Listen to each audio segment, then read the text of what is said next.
Welcome to नानी classes. दोस्तों, नानी क्लासेस के यूट्यूब चैनल पे आपका स्वागत है। आज है 2 सितंबर और 2 सितंबर 2023 के जितने भी most important Rajasthan current affairs के क्वेश्चन बनते हैं, आज हम उनका डिस्कस करेंगे। पूरा वीडियो ध्यान से देखना और लास्ट में मैं आपसे क्वेश्चन पूछूंगा जिनके जवाब आपको कमेंट बॉक्स में देने हैं। आज हम पढ़ेंगे राज्य विश्वविद्यालयों के कुलपति नियुक्त, विमुक्त गुमंतु व अर्ध गुमंतु जनजाति दिवस और अखिल भारतीय कराटे चैंपियनशिप में राजस्थान के कितने पदक। पूरी चर्चा बूस्टर जोट के साथ करेंगे। 2 सितंबर 2023 के करंट अफेयर्स की क्लास। सभी प्यारे विद्यार्थियों को प्यार भरा नमस्कार, गुड मॉर्निंग, जय हिंद, जय भारत। डेली 8 बजे आपको एक क्लास मिलती है और सबसे पहले आपको बता देता हूँ 5 से 10 सितंबर के बीच उपलब्ध हो रही है नानक क्लासेस की एक और महत्वपूर्ण 1500 प्लस वस्तुनिष्ठ यानी ऑब्जेक्टिव बुक आपके लिए उपलब्ध हो रही है। राष्ट्रीय, अंतरराष्ट्रीय और राजस्थान करंट अफेयर्स एक साथ हर राजस्थान की हर एक एग्जाम के लिए बहुत महत्वपूर्ण साबित होने वाली। और प्लस इसमें फायदा 50 जिले और 10 संभागों की अलग से बुकलेट आपको फ्री उपलब्ध होगी। तो करें स्टार्ट आज की इस महत्वपूर्ण कड़ी की क्लास। सबसे पहले कल हमने पढ़ा प्रदेश का पहला खनन विश्वविद्यालय कहाँ खोला जाएगा, सिसवाली 12 में। 31 अगस्त 2023 को भारतीय सेना ने डेजर्ट स्ट्राइक नामक युद्धाभ्यास आयोजित किया पोखरण जैसलमेर में। राजस्थान बुनकर रत्न पुरस्कार 2022-23 के लिए श्री जेबुनिसा कोटा और मोहम्मद यासीन 12 को संयुक्त रूप से दिया गया। जबकि राजस्थान हस्तशिल्प रत्न पुरस्कार 2022-23 इंदर सिंह कुदरत जयपुर को। और प्रदेश में जल गुणवत्ता जांच प्रयोगशालाएं कितने जिलों में स्थापित करने की घोषणा की है, 50। तो इसकी क्विज आपको टेलीग्राम पे मिल गई, नानक क्लासेस शिवसर नाम से, और पीडीएफ भी आपको मिल गई और अब रिवाइज हो गया। अब करें स्टार्ट आज की क्लास। पहला प्रश्न, राजस्थान में प्रत्येक वर्ष विमुक्त गुमंतु और अर्ध गुमंतु जो जनजाति है उनका दिवस मनाया जाएगा। अब से यानी 31 अगस्त को ये दिवस मनाया जाता है। अब से राजस्थान के अंदर हर वर्ष विमुक्त गुमंतु और अर्ध गुमंतु जनजाति दिवस हर वर्ष कब बनाया जाएगा, 31 अगस्त को बनाया जाएगा। अब 31 अगस्त को। तो देखिए, विमुक्त गुमंतु व अर्ध गुमंतु जनजाति दिवस 31 अगस्त। विमुक्त गुमंतु और अर्ध गुमंतु जनजाति समुदाय के उत्थान के लिए राज्य सरकार द्वारा निरंतर कदम उठाए जा रहे हैं और हाल ही में 72वें मुक्ति दिवस राज्य स्तरीय समूह को मुख्यमंत्री अशोक गहलोत ने संबोधित किया। विमुक्त गुमंतु और अर्ध गुमंतु जनजातियों के विकास के लिए 50 करोड़ रुपए के कोष की भी घोषणा की गई है। ये भी ध्यान रखना, आज के एक क्वेश्चन में मैं आपको लगभग इंपॉर्टेंट जितने भी कोष है ना उनके बारे में चर्चा करूंगा। डीएनए यानी विमुक्त गुमंतु और अर्ध गुमंतु समाज की पारंपरिक कलाओं और उद्यम हेतु 5 करोड़ रुपए की राशि से डीएनटी रिसर्च और प्रिजर्वेशन सेंटर भी बनाया जा रहा है। तो एक और इम्पोर्टेंट बात हो गई कि इनके लिए एक कोष की स्थापना की गई है जिसके कोष की कितनी, 50 करोड़। तो विमुक्त गुमंतु और अर्ध गुमंतु जनजाति दिवस कब, 31 अगस्त, ये आपको याद रखना है। दूसरा प्रश्न, हाल ही में नियुक्त विभिन्न विश्वविद्यालयों के कुलपति के बारे में असत्य बताओ। देखो, रक्षाबंधन का पर्व था और वगैरह, आज 3-4 दिनों से क्या है, ज्यादा करंट का अपडेट नहीं है, ज्यादा कुछ भी इंपॉर्टेंट जो परीक्षा की दृष्टि से, ठीक है। ऐसे अपडेट होने का मतलब नहीं, जो परीक्षा की दृष्टि से इंपॉर्टेंट है वो चीजें जरूरी है। तो इसलिए हम कुछ ऐसे पर्सन जो पहले भी हम पढ़ चुके हैं उनका भी रिविजन कर लेंगे और आने वाले एग्जाम के लिए भी इंपॉर्टेंट रहेगा। तो हाल ही में नियुक्त विभिन्न विश्वविद्यालय के कुलपति के बारे में असत्य कथन बताइए। देखो, बाबा आमटे दिव्यांग विश्वविद्यालय जामडोली, निहाल चंद गोयल। तो यह असत्य हो गया क्योंकि बाबा आमटे दिव्यांग विश्वविद्यालय जो जामडोली जयपुर में है उसके कुलपति डॉक्टर विश्व स्वरूप है, देव स्वरूप है, सॉरी, देव स्वरूप है। तो निहाल चंद गोयल तो राजस्थान इंटरनेशनल सेंटर के निदेशक बने हैं। तो ये प्रश्न तो एग्जाम में पक्का है। मोहनलाल सुखाड़िया विश्वविद्यालय उदयपुर की कुलपति बनी डॉक्टर सुनीता मिश्रा। गोविंद गुरु जनजाति विश्वविद्यालय बांसवाड़ा के बने प्रोफेसर केशव सिंह ठाकुर और महाराजा गंगा सिंह विश्वविद्यालय बीकानेर के बने प्रोफेसर मनोज दीक्षित। अब हम कुछ और चर्चा करते हैं कुछ राजस्थान के विश्वविद्यालय जिनके महत्वपूर्ण विश्वविद्यालय, वैसे तो राजस्थान में बहुत सारे विश्वविद्यालय लेकिन महत्वपूर्ण जिनके कुलपति एग्जाम में पूछे जा सकते हैं। देखो, बाबा आमटे का डॉक्टर देव स्वरूप, राजस्थान स्वास्थ्य विज्ञान विश्वविद्यालय डॉक्टर सुधीर भंडारी जो जयपुर के अंदर है। और ये प्रश्न पिछले पता नहीं पीटीआई पता नहीं कौन से 2022 के एक एग्जाम में भी आया था, डॉक्टर सुधीर भंडारी। कृषि विश्वविद्यालय कोटा, अपने राजस्थान में 5 कृषि विश्वविद्यालय है। तो कृषि विश्वविद्यालय कोटा के हैं डॉक्टर अभय कुमार व्यास। कृषि विश्वविद्यालय जोधपुर के हैं प्रोफेसर बगदाराम चौधरी। स्वामी केशवानंद कृषि विश्वविद्यालय बीकानेर के हैं डॉक्टर अरुण कुमार। महाराणा प्रताप कृषि व प्रौद्योगिकी विश्वविद्यालय उदयपुर, ठीक है, विश्वविद्यालय उदयपुर, इनके डॉक्टर अजीत कुमार, ये यहाँ पे उड़ा दिया, यहाँ डॉक्टर अजीत कुमार, ठीक है। ये विश्वविद्यालय बीकानेर यहाँ नहीं है, ये इसके ऊपर वाला था, या कट गया, यहाँ पे इसको हटा देते हैं। महाराणा प्रताप कृषि व प्रौद्योगिकी विश्वविद्यालय उदयपुर के डॉक्टर अजीत कुमार। उसके बाद डॉक्टर सर्वपल्ली राधाकृष्णन राजस्थान आयुर्वेदिक विश्वविद्यालय जोधपुर के प्रोफेसर प्रदीप कुमार प्रजापति। वर्धमान महावीर खुला विश्वविद्यालय कोटा के है प्रोफेसर कैलाश सोडानी। श्री करण नरेंद्र कृषि विश्वविद्यालय जोबनेर के डॉक्टर बलराज सिंह। और हरिदेव जोशी जनसंचार व पत्रकारिता विश्वविद्यालय जयपुर के हैं प्रोफेसर सुधीर राजव। ये इंपॉर्टेंट है, बार बार पेपर में आ रहा है।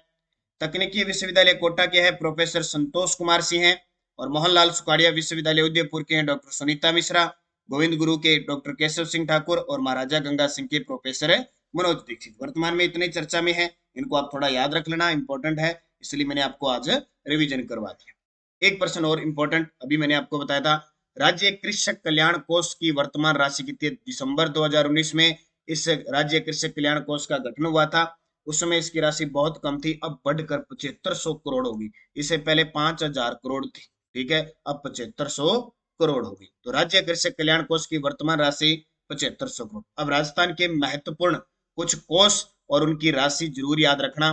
जैसे कृषक कल्याण कोष की है 7500 करोड़ रुपए सबसे ज्यादा। कर्मचारी कल्याण कोष की है 3000 करोड़। पर्यटन विकास कोष की है 1500 करोड़। अनुसूचित जाति कोष की है 1000 करोड़। अनुसूचित जनजाति की है 1000 करोड़। युवा विकास और कल्याण कोष की है 1500 करोड़। इसके अलावा ओबीसी, ओबीसी, ईडब्ल्यूएस, एमबीसी, अल्पसंख्यक, इनकी है 200 करोड़। ट्रांसजेंडर उत्थान कोष की है 10 करोड़। लोक कलाकार कल्याण कोष की है 100 करोड़। निरोगी राजस्थान कोष की है 100 करोड़। और कृषि श्रमिक संबल कोष की है 100 करोड़। ये इंपॉर्टेंट है। इनमें से ज्यादातर जो कृषक कल्याण कोष है, पर्यटन विकास कोष है, युवा विकास है, और ट्रांसजेंडर उत्थान कोष है, लोक कलाकार कल्याण कोष है, ये 3-4 है जो इंपॉर्टेंट है। इनकी कोष की राशि वर्तमान में पूछी जा सकती है कि इतने बड़े एग्जाम में भी, छोटे एग्जाम में किसी में भी पूछी जा सकती है। अगला प्रश्न देखो, अखिल भारतीय कराटे चैंपियनशिप में राजस्थान ने कितने पदक जीते? अखिल भारतीय कराटे चैंपियनशिप में राजस्थान ने टोटल 4 पदक जीते।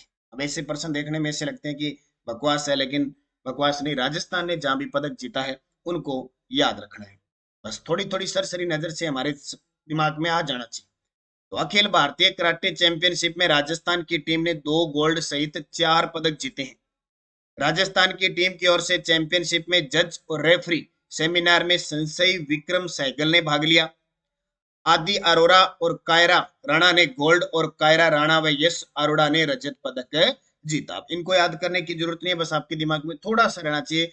अखिल भारतीय कराटे चैंपियनशिप में राजस्थान की टीम ने टोटल 4 पदक जीते, उसमें से 2 क्या थे? गोल्ड थे। बस इतना याद। 5 नंबर प्रश्न, निम्न में से कौन सा एक रिको का कृषि खाद्य फोरम केंद्र नहीं है? देखो, एग्रो फूड पार्क नहीं है। ये प्रश्न एफएसओ के एग्जाम में आया था, 30 जून 2023 को एग्जाम हुआ था। अब इसके आंसर की आई है, तो निम्न में से कौन सा एक रिको का कृषि खाद्य यानी एग्रो फूड पार्क नहीं है? तो फूड पार्क है। अब राजस्थान में रिको के द्वारा 4 स्थापित किए हुए, कितने? 4 स्थापित किए हुए, उसमें से कौन सा है? तो बोरानाड़ा जोधपुर है। कौन सा? बोरानाड़ा। ये रिको की स्थापना जो हुई थी वो 1959 को हुई थी पहले, और अब ये स्थापना सही रूप से स्वतंत्र रूप से 1969 में हुई थी पहले, ठीक है। उसके बाद में स्वतंत्र रूप से 1980 में हुई थी। राजस्थान में औद्योगिक संस्थानों में शीर्ष संस्था है रिको। अब रिको के द्वारा 4 एग्रो फूड पार्क स्थापित हुए किए गए, बोरानाड़ा जोधपुर, एक कोटा में, एक अलवर में, और एक श्री गंगानगर में। 4 राजस्थान के प्रमुख औद्योगिक पार्क देखो, होजरी पार्क चौपंकी भिवाड़ी में, ये प्रश्न आते हैं fix. Textile park Silora Kishangarh में है। मसाला पार्क जोधपुर और कोटा में है। सॉफ्टवेयर पार्क, ठीक है, सॉफ्टवेयर पार्क कनकपुरा जयपुर में, और हार्डवेयर पार्क है कुक्स जयपुर में, और सेंट गोबेन फ्लोट ग्लास संयंत्र है कहरानी अलवर में। ये 5-7 ऐसे पार्क हैं जो एग्जाम में हर बार पूछे जाते हैं, खास करके होजरी पार्क, टेक्सटाइल पार्क, मसाला पार्क। ये मसाला पार्क पहला मथानिया जोधपुर में और दूसरा कोटा के अंदर है। सॉफ्टवेयर पार्क कनकपुरा जयपुर में, हार्डवेयर, इनका मिलान से प्रश्न आता है। तो रिको के द्वारा 4 एग्रो फूड पार्क है, बोरानाडा जोधपुर, कोटा, अलवर, श्री गंगानगर और राजस्थान के प्रमुख ये औद्योगिक पार्क, इनको याद रखना। आप देखो अभी ताजा जून के महीने में एग्जाम हुआ था, उसमें इस प्रकार का प्रश्न पूछा गया था। चंद्रयान क्वेश्चन आपके लिए, मुगल सम्राट की आज्ञा अनुसार राजपुताना में शहरी पदाधिकारियों द्वारा जारी किए जाने वाले कागजात कहलाते थे? खरीदा, मंसूर, फरमान, हस्बुल हुक्म। पूरा ढंग से प्रश्न पढ़ना और इसका आंसर नानक क्लासेस शिवसर जो टेलीग्राम बना हुआ है वहां पे आपको क्विज के रूप में टेलीग्राम पे मिल जाता है। पीडीएफ आपको टेलीग्राम पे मिल रही है, नानक क्लासेस शिवसर, ये ज्वाइन कर लो। वीडियो के डिस्क्रिप्शन में लिंक है ताकि पीडीएफ कोई भी सूचना वगैरह रिजल्ट सब आपको मिलता रहे। पिछले वीडियो का क्वेश्चन था अमृतसर जामनगर एक्सप्रेसवे राजस्थान में कुल लंबाई कितनी? तो कुल लंबाई वैसे पूरे की लंबाई 1257 किलोमीटर, राजस्थान में इसकी लंबाई है 637 किलोमीटर। प्रदेश का पहला खनन विश्वविद्यालय कहाँ खोला जाएगा? जामडोली जयपुर, सिसवाली बारां, करवड़ जोधपुर, रानपुरा कोटा। आपको सही जवाब देना है। यस्टरडे डोज हमने पढ़ी बर, शिवपुर घाट, परवेरिया, सुरा घाट, ये ब्यावर में गई। तिलपट्टी और सूंगनी नस्वार के लिए जो जिला प्रसिद्ध था वो ब्यावर हो गया। जैन विश्व भारतीय शिक्षण संस्थान जो लाडनू में है वो डिडवाना कुचामन हो गया। और राज्य में सर्वाधिक खारे पानी की झील अब डिडवाना कुचामन में हो गई। और ताम्र युगीन सभ्यता कुराड़ा किस जिले में? डिडवाना कुचामन में। ये जो बुक आ रही है 5 से 10 सितंबर के बीच, इस पुस्तक के अंदर आपको सारा ये जिला दर्शन का जो भी है अलग से बुकलेट मिलेगी। मैप के आधार पर पूरा मानचित्र मिलेगा, ऐसे नहीं, पूरा हर एक जिले का 19 जिले के मानचित्र के साथ, तो इसको अच्छे तरीके से अध्ययन कर लेना साथ में। नेक्स्ट हो प्रथम जापानी पार्क निमराना किस जिले में चला गया? आप सीधा पढ़ते थे ना निमराना अलवर, अब देखो किस में पढ़ा है। लैला मजनू की मजार किस जिले में है? मुर्रा भैंस का प्रजनन केंद्र कुम्हेर किस जिले में है? उषा मंदिर किस जिले में है? और प्रथम सौर ऊर्जा चालित फ्रिज जो बालेसर में है वो किस जिले में चला गया? अब नवीनतम है, नवीनतम थोड़ा सा मुश्किल होगा पढ़ना, लेकिन इनको अगर बार बार आप पढ़ते रहे तो आपके दिमाग में जैसे पहले था वो हो जाए। क्योंकि परिवर्तन होता है, थोड़ा सा परिवर्तन हमेशा समय लेता है, उसके बाद में वैसी आदत हो जाती है। तो पांचों के जवाब देने नए जिलों के हिसाब से। बाकी नानक क्लासेज ऐप में सारी की सारी टेस्ट सीरीज चल रही है। ये देखो टेस्ट सीरीज भी चला रखी है 50 जिले 10 संभाग की, तो इसमें भी जिलों के टेस्ट आएंगे। 6 से REET level first, lead level second के टेस्ट सीरीज चल रही है। कॉलेज लेक्चरर टेस्ट सीरीज चल रही है, first grade, second grade, PTI, सब प्रकार की test series, total current affairs, और ये डेली टेस्ट आपको मिल जाता है। नानक क्लासेज जो वार्षिक करंट अफेयर्स जनवरी से दिसंबर है, इसमें डेली टेस्ट मिलता है, वीकली मिलता है, मंथली, सारे टेस्ट आपको मिलते रहते हैं। बस आप निरंतर अध्ययन करो, अच्छे तरीके से पढ़ो, निश्चितता आपको सफलता मिलेगी। जय हिंद, जय भारत, जय राजस्थान।